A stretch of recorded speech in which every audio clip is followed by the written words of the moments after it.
and welcome to Revegetating Your Central Victorian Property webinar with Amy Jackson.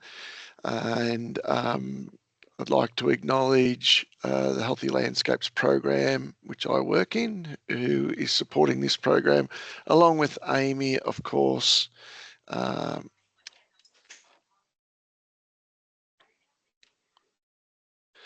Before we go any further, I wish to acknowledge the traditional custodians of the land on which you're viewing this webinar on, as well as those of us that are on traditional country, and also acknowledge any First Nations person that may be joining us or this recording. The agenda for today's webinar is there'll be a short introduction, a presentation, then we'll have a recorded Q&A session, and then we'll have an unrecorded question and answer session for those people that have taken their time out of their day to join us live. And then we'll finish. Just want to make mention that in celebration, this is part of a series of events in celebration of National Tree Day. And Amy will mention a bit more about that at the end of her presentation. But we have a walk along Jackson's Creek with Amy in Gisborne on the 21st of July at 1 p.m. and we encourage people to register for that event. So I'll hand over to you, Amy. And as I do, I'll introduce Amy. Amy Jackson has a diploma in conservation and land management and has worked in a range of conservation projects since 2005. These roles include revegetation projects, weed control, vegetation assessments, and threatened flora monitoring. Amy lives in the Macedon Ranges and currently works as a land care facilitator for 2 land care networks supporting 15 land care and friends groups. And she is a great person, and I enjoy having conversations with her. But she also wears she likes to wear a t-shirt that says introvert but willing to discuss plants. So I really think that really sums her up brilliantly. So over to you, Amy. Thank you, Jason. And it's great to have so many people on the call today, and I love to have a captive audience when I'm talking about plants rather than at a dinner party where people can just move seats if they're not as keen on plants as me. So I've just shared my presentation, and is that visible to you now, Jason? Yep, excellent. Okay, so I hope that everybody gets something out of this session, whether you've got a lot of experience or you're quite new to revegetation projects. The steps we'll talk about will be helpful for large projects and small, and hopefully you can plan, prepare and monitor and manage a successful revegetation project from this session. I'd like to acknowledge that I'm on Wurundjeri country as well today, and thanks, Jason, for that acknowledgement. So first up, when planning your project, it's great to understand the benefits of revegetation and understand what your main purpose or goals are. So the top one there, in my view, is biodiversity enhancement and wildlife habitat. But if you've got a productive property, you might be keen to provide shade and shelter for livestock. Reveg can be done for mitigating erosion, creating biolinks, sequestering carbon, improving the aesthetics of a site, whether that's on public land or private land. And agroforestry is also a great way to diversify income on private properties and to provide some of those other benefits while you're at it.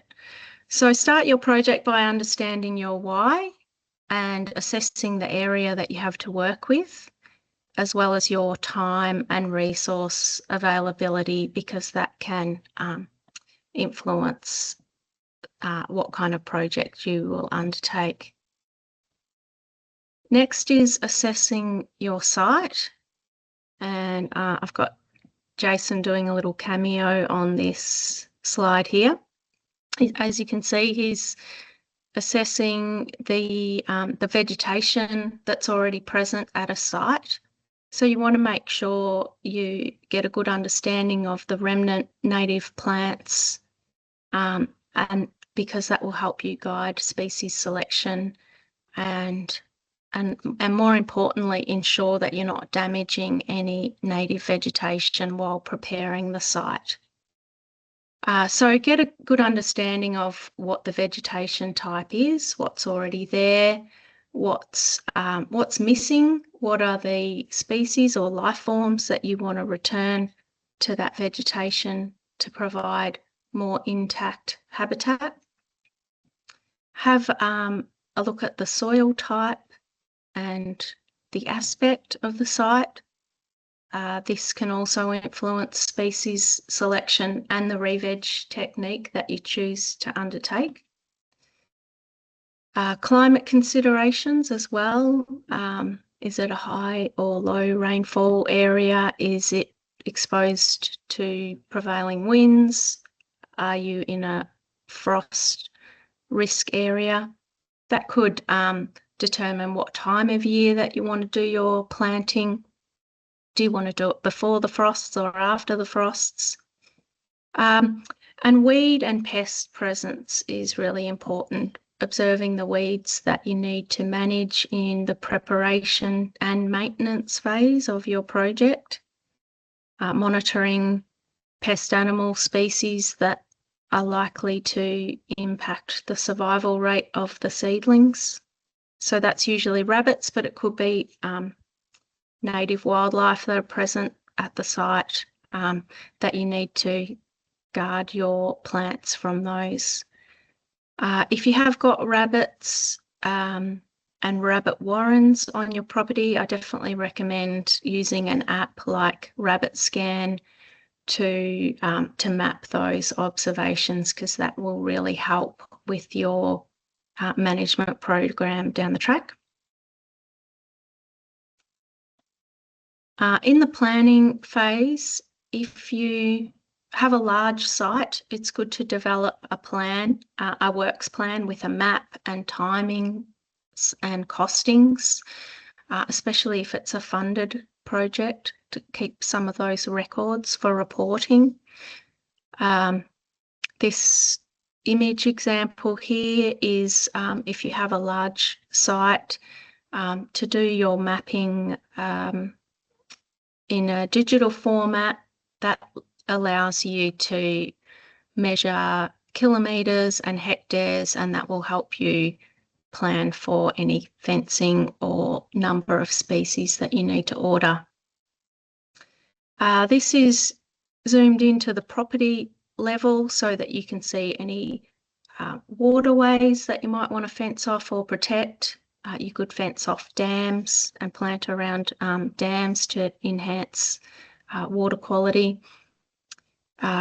You might want to fence off existing remnant vegetation and protect that area from grazing and do infill planting.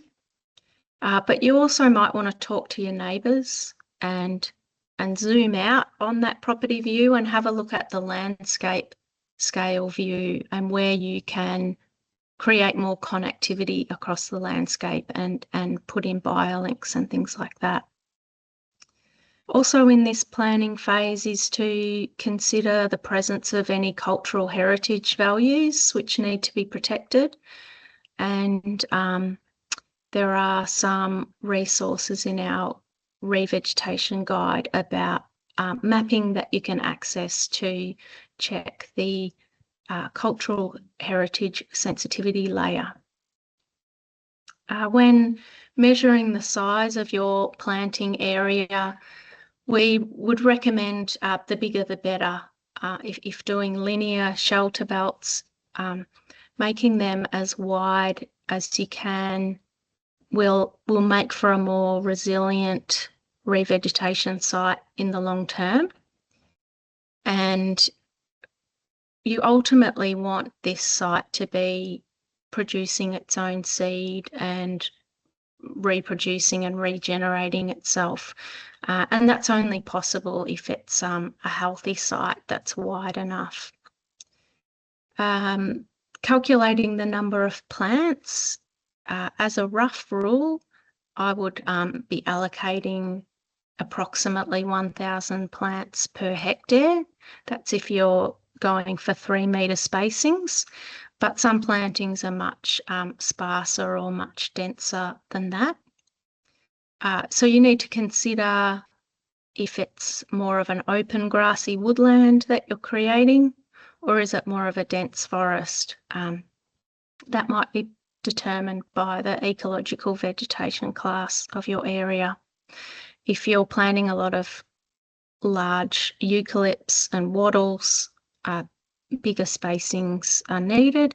If you're planting smaller grasses and ground covers, they'll be much more dense. You need to include in your plan the timing of the planting, and to start planning about a year in advance will allow you to get the best quality plants ordered. They can be grown to order then with the most appropriate provenance for your location. And that will also give you time to do your weed control and site preparation. Depending on your site and location, you'd be scheduling a planting day in autumn, after the autumn break, or in spring. And definitely talk to your local landcare group or landcare facilitator to find out if there's any incentives or support for the works that you're undertaking. There's often grants through the Catchment Management Authority or Council or Landcare that you might be eligible for. When it comes to species selection, there's a few tools that you can use to help you with that. The most important thing is determining your ecological vegetation class, and these have been mapped. You can access that through the Victorian Government's interactive mapping called Nature Kit. If you just Google Nature Kit, you'll eventually get to a map that looks like this one. You can adjust the layers on those, the side toolbar there. You can access information like threatened species records, the EVC. You can also use this as some of the measuring tools on here, which are quite good if you want to measure the number of hectares of your site or kilometres. But I definitely recommend, if you're based in the Macedon Ranges Shire, to use the POSI maps that's available on their website via that web address there. And this is what the POSI maps view will look like when you select the ecological vegetation classes layer on the sidebar. It will bring up the coloured areas for different vegetation types.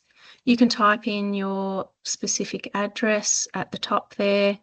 It will find your site. It will have a legend for the different vegetation types. And then you'll get this window here that allows you to click on a link for the native revegetation species list for that particular vegetation type. Now, this is great to use as a guide for choosing the species for your site. That PDF looks like that colourful document there. There's lots of great information about what kind of size of the plant and what kind of environment it grows well in. There's also a interactive map to help you locate native nurseries near you. So that's a Victorian government mapping tool as well, and the people that work at these native nurseries are very knowledgeable people. They will help you with your species selection as well, and definitely explain where your site is located so that they can source the most appropriate provenance seedlings for your area. Then it comes to site preparation. Weed control, it needs to be planned for the right method at the right time of year. Plants need to be actively growing if you're using chemical control. And if doing chemical control, you need to ensure that you follow the label directions for that particular herbicide, or even engage a contractor who's experienced at doing that. With soil preparation, some sites might be suitable for ripping if they're large sites and they have compacted soil. That image is an example of a large revegetation site that was had rip lines put in, and then it was hand planted and with tube stock and guarded with cardboard guards. In many sites, ripping is not suitable or not recommended, and this could be due to accessibility issues if the site is particularly steep or rocky, or if there's cultural heritage values or in the cultural heritage sensitivity layer. Definitely need to reduce any soil disturbance if there's cultural heritage values. So in this example, where you've got ripped lines, you would spray the lines 2 to 4 weeks before planting to reduce the competition with the weeds. If it's an unripped site, that allows you to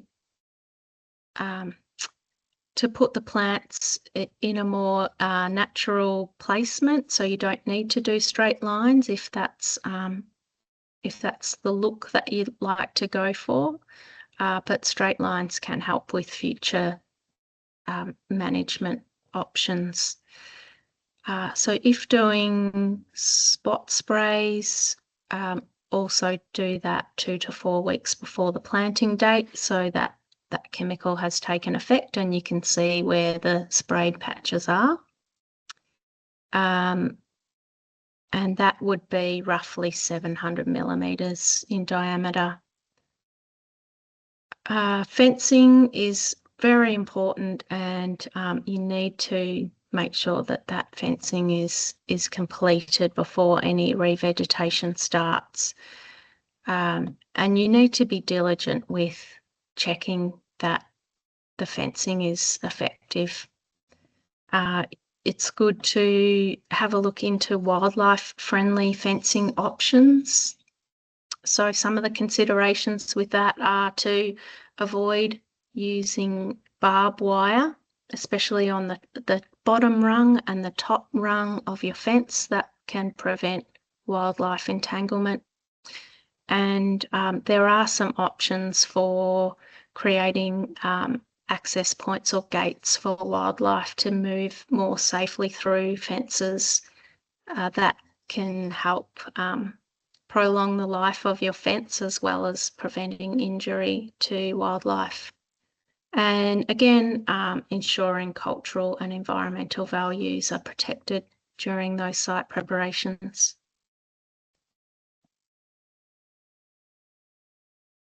When it comes to different techniques for planting, you will be deciding between tube stock or seeding. Direct seeding is more cost effective for large areas, but it might not be possible in the site that you're working in. Tube stock does offer a quicker establishment, and it can be done in areas where you can't get vehicle access. So a direct seeder would be towed behind a four-wheel drive vehicle or a small tractor. Consider who is going to assist with your planting. You might be engaging contractors if you want it done very quickly and efficiently. In other cases, you might be working with volunteers, in which case you need to be very organised on the planting day. You need to clearly communicate how you need the planting done and where you want certain species to be planted across the site. It's really important to get your tube stock thoroughly watered before they're being removed from the tubes. So give them a good soaking, and also consider whether you've got the ability to water them in on the planting day, or to do any follow-up watering through the summer if it is very dry conditions like we've had the last few years. You can plant into mulch, or you can consider mulching around the seedlings, and that will help to retain moisture, but that would only be feasible on small projects. With spacing, follow the recommended distances for your vegetation type. When it comes to pre-ordering tree guards, there are many different options to consider, and they come in all different sizes and materials. So you need to think about what it is you're protecting your seedlings from, and what are the issues with your site. For example, I would avoid using plastic guards near a waterway because that has the potential to create a hazard, and also think about whether you have the ability to physically remove every guard, and if you want to reuse those guards at a later stage. Many of the mesh or core flute guards are designed to be reused multiple times, which makes them more of an investment. But there are biodegradable guards as well, like cardboard and bamboo stakes, which aren't as strong. But if you can't return to the site and remove every guard, then that might be something you need to consider. In terms of planting equipment, I've got the image there. Down the bottom is the Hamilton tree planter. That's good for quick, easy planting. It might not be suitable for all soil types, so it really depends on the site and the conditions on your site. There's also pictured there is the Potaputki, which is more applicable for forestry sites and ripped lines, because that allows you to plant very efficiently. You pop the seedling in the top, and it opens out the soil, and then you're able to drop the plant in and quickly move on to the next planting. I like the augers, the hand-powered or motorised augers, because they loosen the soil, a greater area of soil that you're planting into, so the roots of that seedling have good establishment at the start. But you can also use a mattock or a shovel if that's what you've got. And remember that the seedling tubes and trays are reusable and they can be returned back to where you got them from. Maintenance and monitoring also equally important. Consider if you've got the ability to water.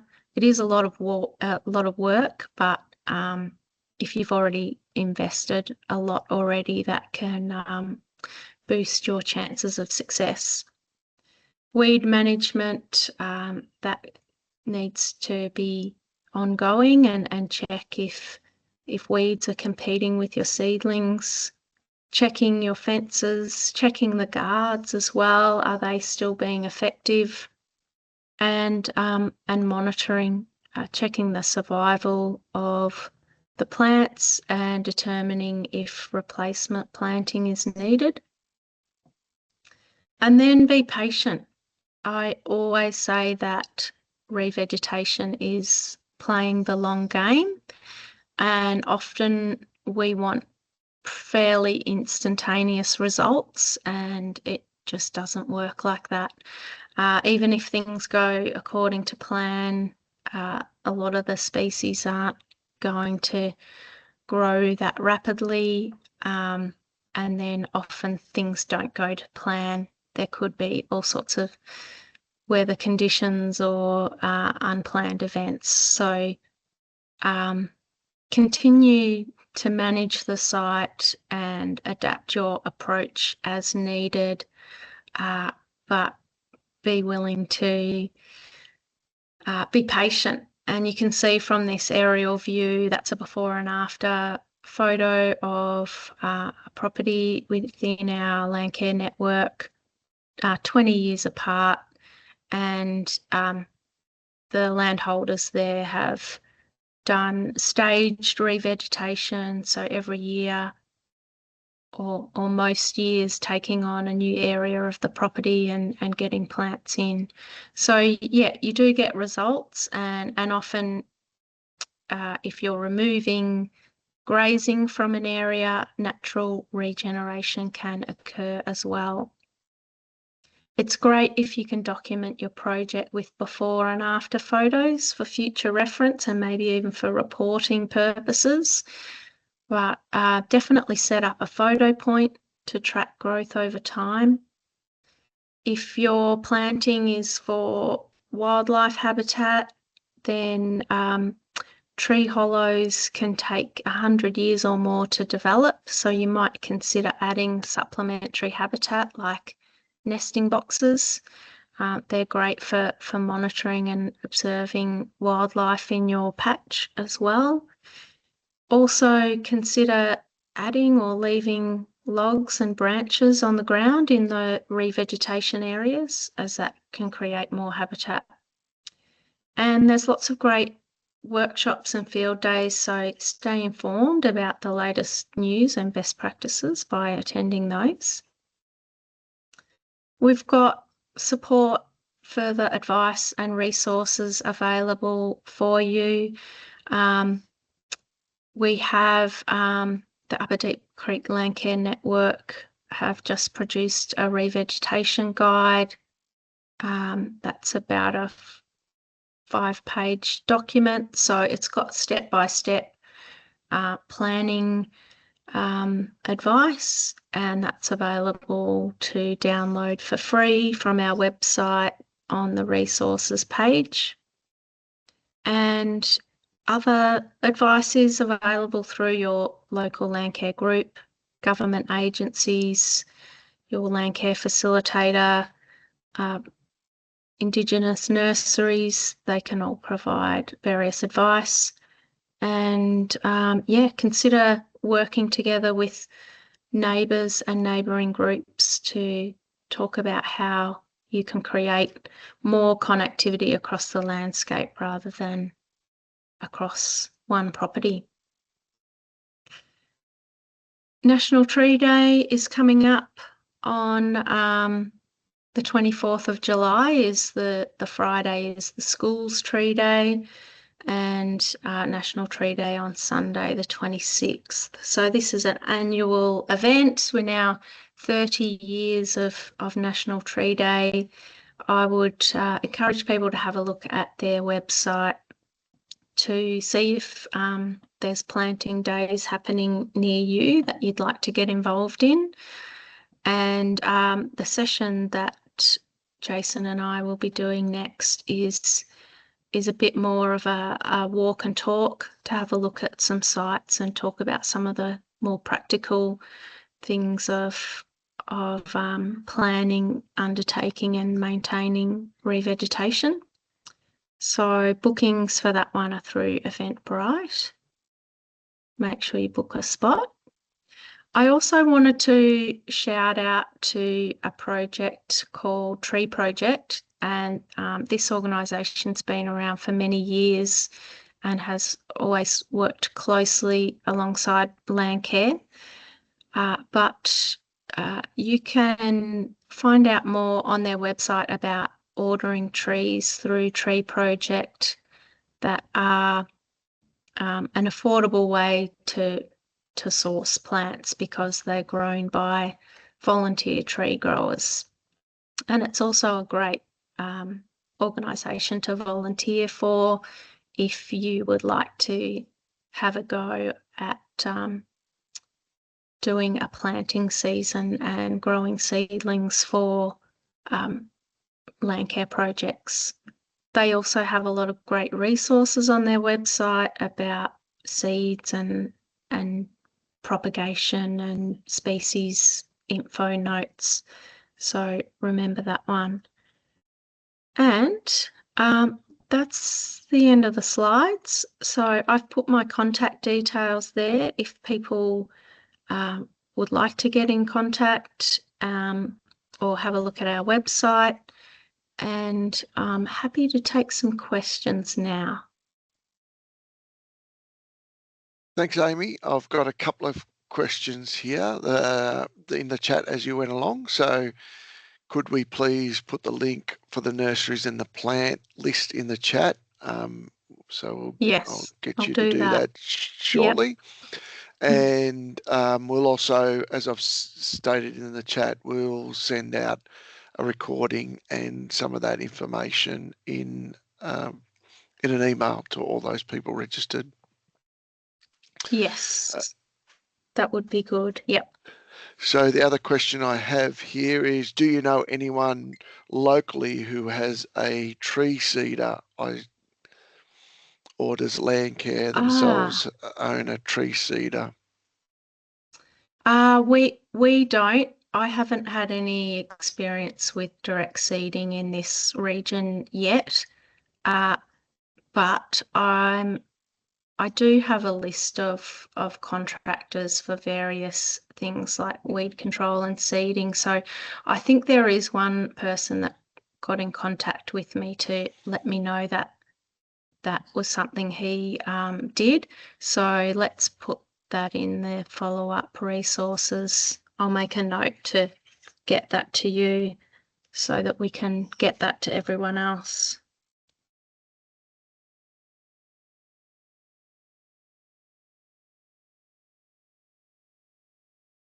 Oh, someone has commented that they know of someone as well in Heathcote.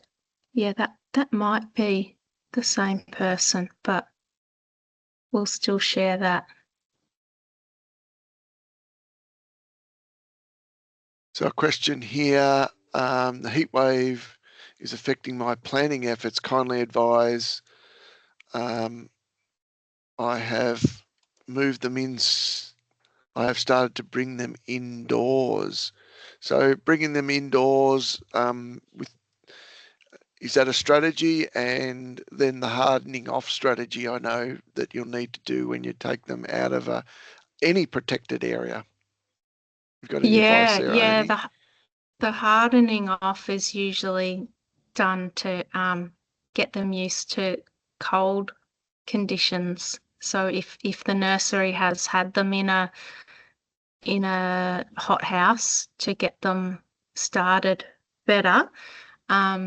yeah, they definitely need to be hardened off for a few weeks outside before they are ready for planting.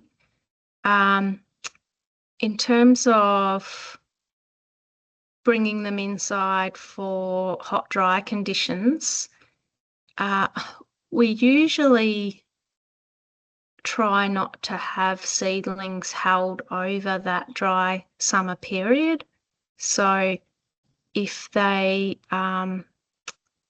if they're ready, if they're grown and ready for planting in autumn or spring, then we want to get them in the ground then and not have to keep them alive over the summer. Not sure if that answers the question, but yeah, if you have got seedlings that you're keeping alive over summer, yeah, if you can get them into the shade or definitely keep the water up to them, that's needed too. Soaking the trays in water rather than watering over the top all the time can be done too. Any tips for having success in super heavy black clays around chitin, for example? Yeah, some of the planting tools don't work as well in clays, so I wouldn't use a Hamilton tree planter in really clay soil because you get that almost like a glazing effect when you make the hole, and it makes the edges really smooth and less able for the roots to penetrate into it. So I would try digging the holes with augers or shovels. You it can be done. You tend to get the the soils that dry out and crack and open up big gaps, but I think you just have to persevere and it can be done, and using species that are suited to that bioregion and that location, they should be able to cope with the soils. And then we've got a final question before we go unrecorded. Does POSI indicate lower versus higher flammable species? So is there anywhere where we can look up those flammable species? Does the CFA, for example, have more flammable species and non-flammable species or anything along those lines? I'm not sure if the POSI maps has that listed, but this is something that people have really valid concerns about fire risk with species, and so there is some good research and literature out there on particular species that like blackwoods and others, for example, are not as flammable as eucalypts. And also there's some work done on particular layout or design considerations for your re-veg that might be helpful to people when they're considering where they'll put their re-veg for the most safest in terms of where their residence is. So I'll make a note as well to provide that. There is a bit of an in-depth there is document, some research. but I've got some summarised notes as well that I can provide. There has been research done, for example, on having a mixture of the tall trees, shrubs, grassland, trees, scrubs, grassland, and having them interspaced with slowing down wind speed, which is all really important in fire. So having those multiple layers is what you're talking about there, isn't it? Yeah, that's right. Yeah. So thank you for joining us on this recording, and we hope to have you join us for another webinar at a later date. For those that are